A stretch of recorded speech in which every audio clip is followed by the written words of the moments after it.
doktrin-doktrin para habaib untuk mengikat santrinya, mengikat para santri dengan mengambil masyayikh agar mendukung mereka itu saya kira tidak efektif. Assalamualaikum warahmatullahi wabarakatuh.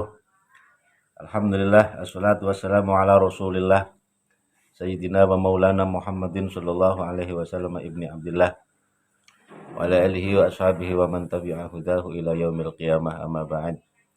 Rabbi syrah li sadri wa yassir li amri wahlul 'uqdatam min lisani yafqahu qawli. Allahumma arinil haqqa haqqan warzuqni ittiba'ah wa arinil batila batilan warzuqni ijtinabah. Allahumma ij'alni mimman yastami'una al-qawla fayattabi'una ahsana, amma ba'd. Ta'adduban terhadap masyayikh, terhadap kiai, antara santri dengan kiainya.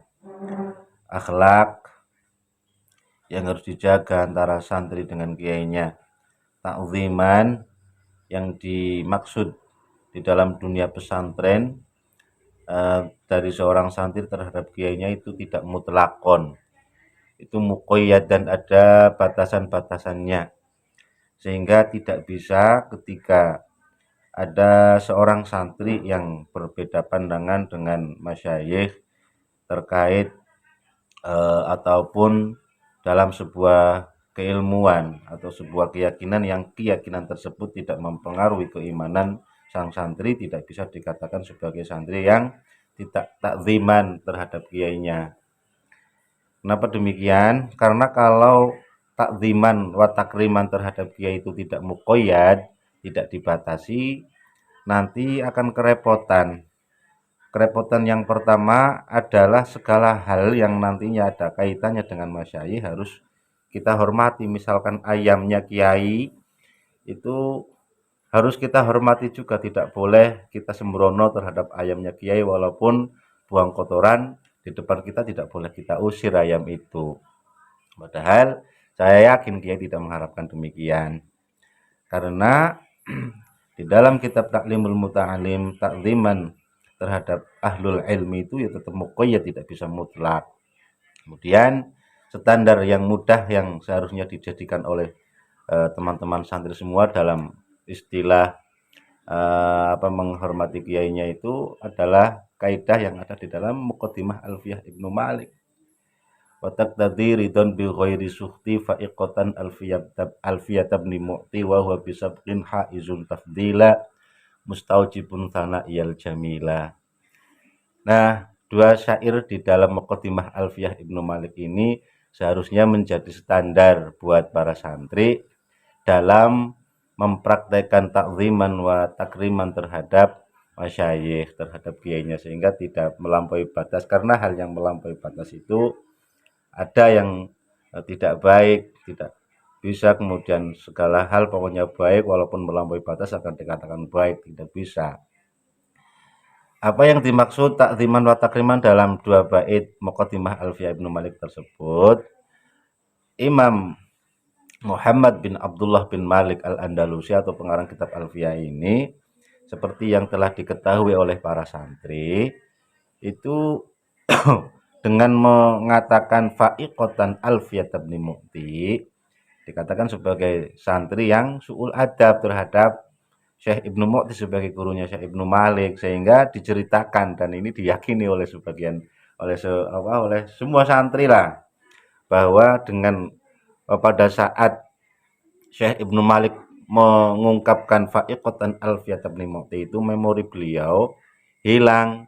1000 bait yang ada di dalam benak Syekh Ibnu Malik itu hilang, karena mungkin kalimat fa'iqatan Alfiyat ibn Mu'ti itu sudah melanggar norma-norma takziman terhadap sang guru, sehingga di bait setelahnya, setelah Syekh Ibnu Malik meminta maaf mungkin terhadap gurunya dan tidak diketahui secara detail bagaimana proses permintaan maaf Syekh Ibnu Malik terhadap Syekh Ibnu Mu'ti itu, yang jelas ada bait setelahnya, wa huwa bisa bikin haizun tafdila mustaujibun sana'iyal jamila. Artinya saya menyimpulkan di dalam dua bait syair ini sebagai sebuah kaidah takziman wa takriman seorang santri terhadap gurunya, yaitu tidak boleh seorang santri merasa lebih baik, merasa lebih alim, merasa lebih mumpuni dan merasa lebih apa ya, lebih unggul daripada gurunya. Nah, kalau sudah demikian ini namanya santri su'ul adab. Santri yang tidak tahu diri lah seperti itu. Ini kita bisa menyimpulkannya dari dua bait yang ada di dalam Alfiyah Ibnu Malik. Dan nanti dari perasaan yang menimbulkan su'ul adab ini seharusnya juga nanti santri berdoa kepada Allah agar tidak melihat aib gurunya. Ini juga termasuk adab, agar tidak melihat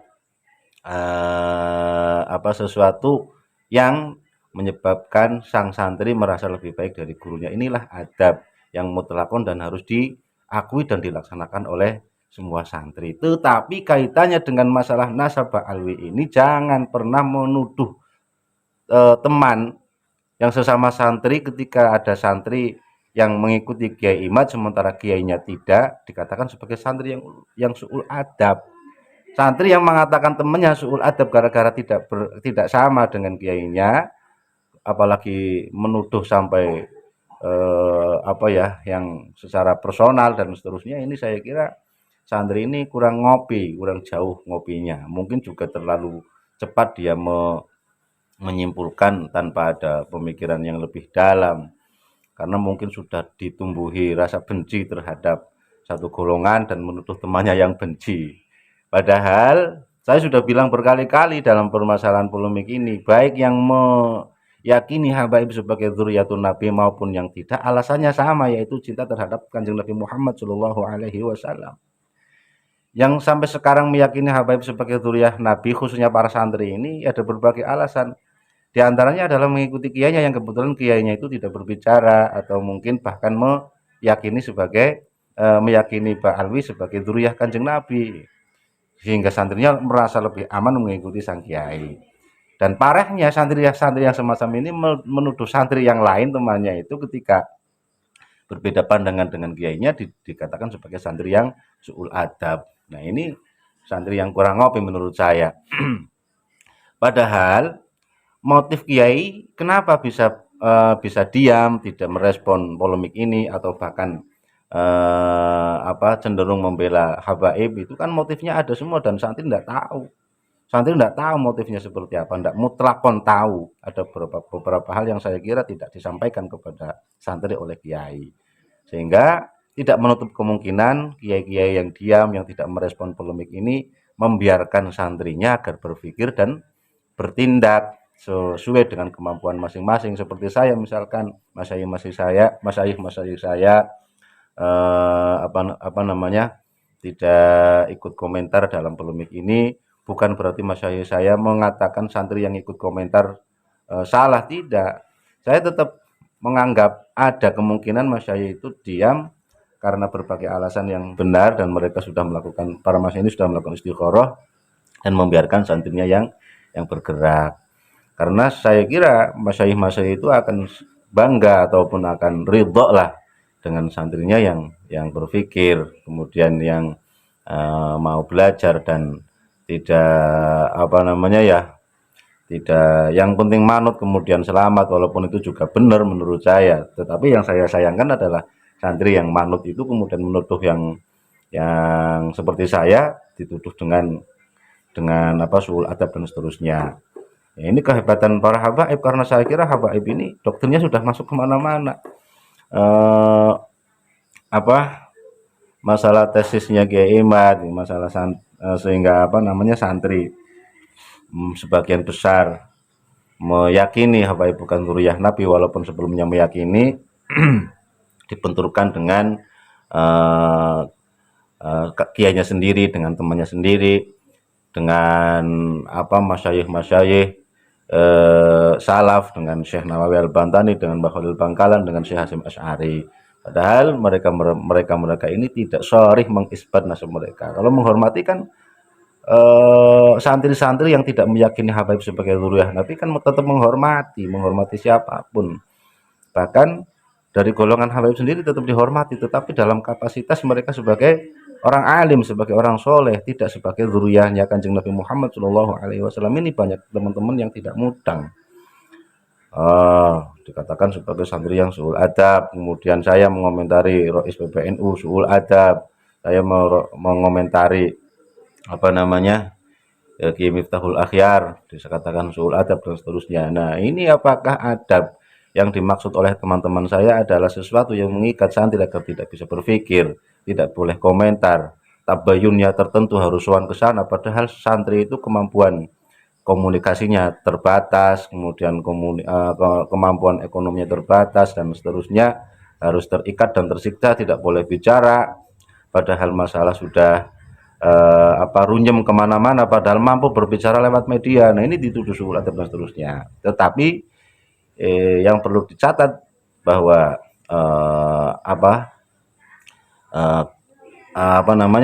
yang perlu dicatat di sini adalah doktrin-doktrin para habaib untuk mengikat santrinya, mengikat para santri dengan mengambil masyayikh agar mendukung mereka, itu saya kira tidak efektif. Karena banyak santri yang masih bisa berpikir, banyak santri yang masih bisa bernalar dengan baik, banyak santri yang terus belajar sehingga mampu memaknai takziman wa takriman itu sesuai porsinya, mampu memaknai tidak boleh lepas dari gurunya semestinya, sehingga perjalanan polemik nasab ini tidak akan pernah bisa diselesaikan karena kiai dari santri-santri itu telah berhasil diluluhkan oleh para habaib sehingga akan menekan para santri untuk tidak bicara. Insya Allah tidak, sampai kiamat ya, santri-santri akan tetap berkreasi, tetap berbicara, walaupun tidak menutup kemungkinan santri-santri seperti saya itu akan kembali meyakini habaib sebagai zuriyah Kanjeng Nabi Muhammad Shallallahu Alaihi Wasallam dengan dengan catatan bukti-bukti yang diminta oleh Kiai Imad bisa dipatahkan, dengan catatan logis sanggahan-sanggahan mereka, tidak kemudian marah, kemudian ngancem-ngancem dengan suul khotimah, ngancem-ngancem dengan suul adab. Justru itu akan menambah keyakinan santri-santri seperti saya itu semakin yakin bahwa mereka bukan zuriyah Kanjeng Nabi Muhammad Shallallahu Alaihi Wasallam. Sebenarnya saya berharap besar ini dari para habaib ya, khususnya yang sekarang harus membuktikan pengakuan mereka tentang nasabnya kepada Kanjeng Nabi. Dari mereka ini muncul akhlaknya Kanjeng Nabi Muhammad Shallallahu Alaihi Wasallam. Dari sekian banyak para habaib, kok yang muncul ancaman semua, belum muncul akhlaknya Kanjeng Nabi. Ini baru kemarin itu ada satu, siapa itu, Habib Wahyu, tapi belum tahu itu Habib betul apa bukan Habib Wahyu yang kelihatannya tahu tapi melontoraken.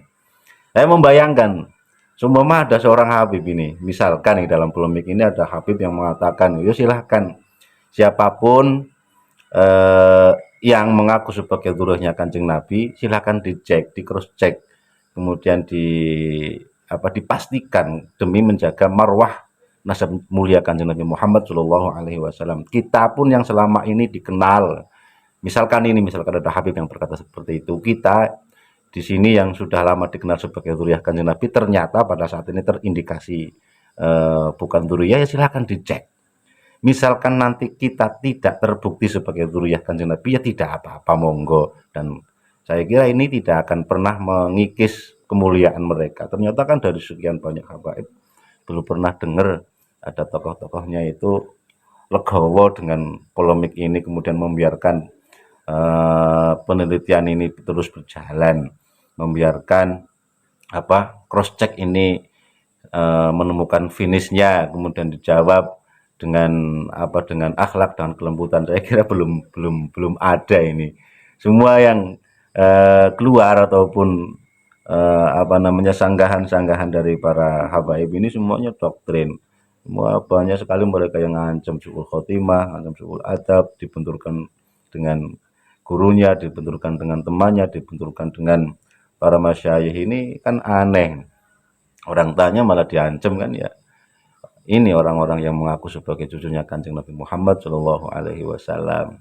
Nah, inilah sekali lagi bahwa teman-teman semua para santri yang khususnya teman-teman saya yang kebetulan tidak sependapat dengan saya dalam polemik ini, sekali lagi alasan jenengan dan alasan saya sama, yaitu mencintai Kanjeng Nabi Muhammad Shallallahu Alaihi Wasallam dan derek dawuhnya masyayikh.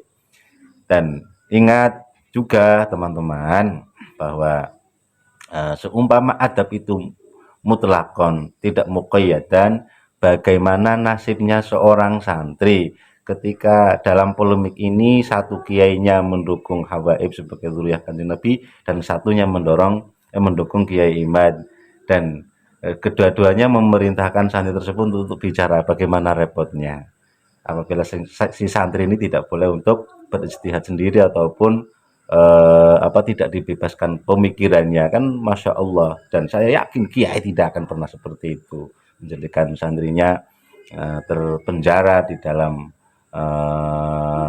doktrin-doktrin seperti doktrin-doktrin yang telah dilakukan ataupun disampaikan oleh orang-orang yang mengaku sebagai cucunya Kanjeng Nabi tapi tidak terbukti sampai hari ini.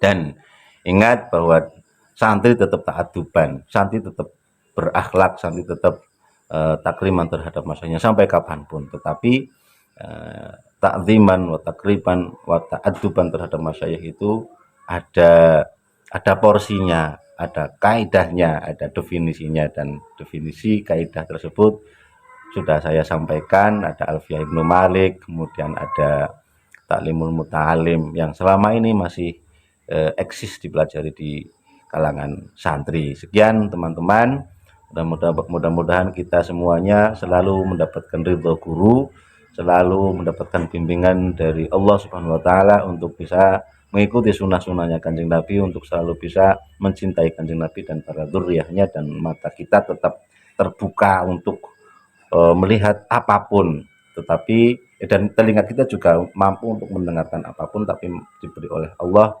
mampu melihat sesuatu yang hak, mampu mendengar sesuatu yang hak, dan kita diberi rezeki untuk bisa mengikutinya. Jangan pernah merasa saya yang lebih baik, kamu tidak. Saya sendiri juga tetap berharap pada nantinya akan mendapatkan ataupun melihat sesuatu yang hak dan saya mengikutinya, walaupun keyakinan itu berujung saya meyakini kembali Habaib sebagai zuriyah Kanjeng Nabi Muhammad Shallallahu Alaihi Wasallam. Tapi kayaknya isi hayhata karena ya semakin kesini semakin nggak karu-karuan mereka menjawabnya, membenturkan dan seterusnya. Sekian teman-teman, mohon maaf. Akhirul kalam, ihdinas siratal mustaqim. Assalamualaikum warahmatullahi wabarakatuh.